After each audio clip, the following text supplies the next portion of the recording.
Go ahead.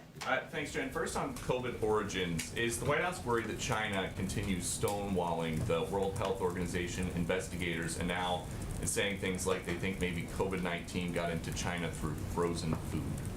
We are certainly continue to be concerned, Peter, about misinformation coming from voices in China about certainly the origins, their lack of participation in the process, their lack of willingness to provide data and information to the World Health Organization. As you know, we're undergoing our own process here, our 90-day review here, but certainly the Chinese providing information, being a participant in the process, would aid the effort. And then speaking of misinformation and the announcement from yesterday, for how long has the administration been spying on people's Facebook profiles looking for vaccine misinformation? Well, that was quite a loaded and inaccurate question, which I would Inaccurate refute. how? Well, Peter, first of all, as you know, we're in a regular touch with a range of media outlets. And we expect that the White House is watching let me Fox, finish. but As nothing we to post are on Facebook. as we are in regular touch with social media platforms. This is publicly open information. People sharing information online, just as you are all reporting information on your news stations. But, okay, so these 12 people who you have on a list, 12 individuals, do they know that somebody at the Surgeon General's office is going through their profile? I'm happy to get you the citation of where that comes from. There's no secret list.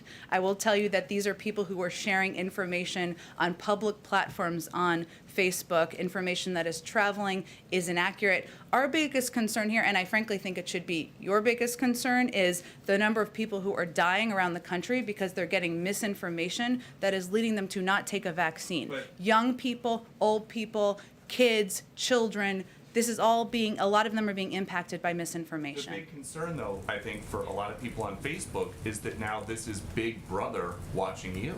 They're more concerned about that than people dying across the country because of a pandemic where misinformation is traveling on social media platforms. That feels unlikely to me. If you have the data to back that up, I'm happy to discuss and just it. about things that are on Facebook, I looked this morning.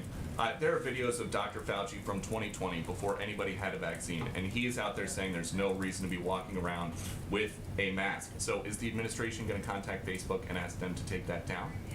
Well, first, I think what Dr. Fauci has said himself, who's been quite public out there, is that science evolves, information evolves, and we make that available in a public way to the American people. Exactly. I have never seen any data to suggest that that the vaccines cause infertility. That is information that is irresponsibly traveling. Okay, Just one more. Sorry, excuse me. Just one more. Okay, about the science evolving. Facebook used to block people from posting that COVID may have originated for a lab. That is something this president now admits is a possibility.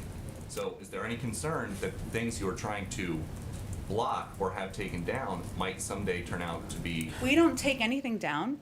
We don't block anything. Facebook and any private sector company makes decisions about what information should be on their platform.